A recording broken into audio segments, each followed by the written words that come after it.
پانچواں جز ہے ایمان مفصل کا آخرت کے دن پر ایمان رکھنا، یعنی قیامت کے دن پر ایمان لانا، یہ بھی ایک ایمان والے کی شان ہونی چاہیے، ضروری ہے۔ ایمان مفصل کا پانچواں جز، ذرا ایمان مفصل پڑھیں، کوئی پڑھیے۔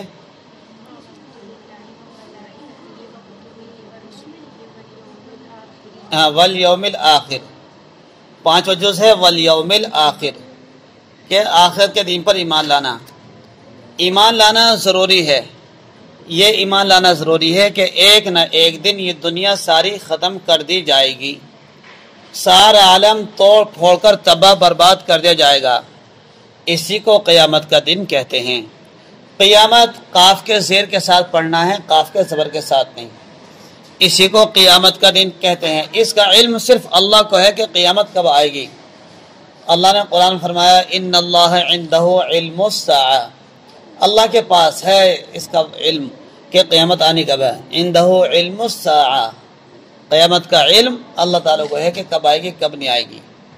ہاں، اس بارے میں ذرا تھوڑی سی تفصیل سے جان لینا ضروری ہے کہ قیامت کے دن ہوگا کیا کا۔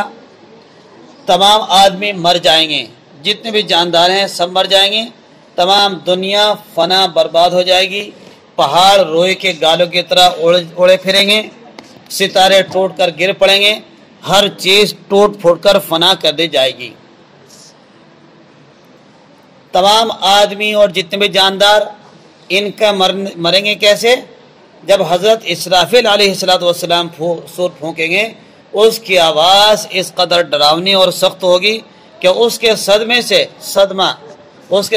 سب آدمی مر جائیں گے، دل پھٹ جائیں گے اور ہر چیز ٹوٹ پھوٹ کر فنا ہو جائے گی۔ اللہ نے قرآن میں فرمایا کہ انسان کے دل پھٹ جائیں گے، ایک ماں دودھ پلانے والی دودھ پلانے سے بچوں کو ادھر پھینکنا شروع کر دے گی، دودھ بچوں کو چھوڑ دے گی، پہاڑ روئے کے گالوں کی طرح اڑنے شروع ہو جائیں گے۔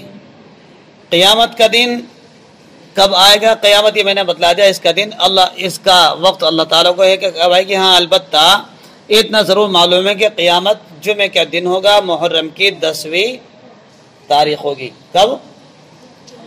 جمعہ کا دن ہوگا اور محرم کی 10ویں تاریخ ہوگی، اور ہمارے پیغمبر صلی اللہ علیہ وسلم نے قیامت کی کچھ نشانیاں بھی بتلائی ہیں، ان نشانیوں کو دیکھ کر قیامت کا قریب آ جانا معلوم ہو سکتا ہے۔ وہ نشانیاں کیا ہیں؟ چند نشانی بھی سن لینی چاہیے۔ نمبر 1 پر دنیا میں گناہ زیادہ ہونے لگیں گے، لوگ اپنے ماں باپ کی نافرمانیاں اور ان پر سختیاں کرنے لگیں گے، امانت میں خیانت کرنے لگیں گے، گانے بجانے ناچ رنگ کی زیادتی ہو جائے گی، اور پچھلے لوگ پہلے بزرگوں کو برا کہنے لگیں گے، یعنی بعد میں آنے والے پہلے جانے والوں کو برا بھلا کہیں گے۔ بے علم اور کم علم لوگ پیشوا بن جائیں گے، جن کے پاس علم نہیں ہوگا وہ صدر بنے گا کمیٹی کا، محتمم بنے گا، چیئرمین بنے گا، پردھان منتری بنے گا۔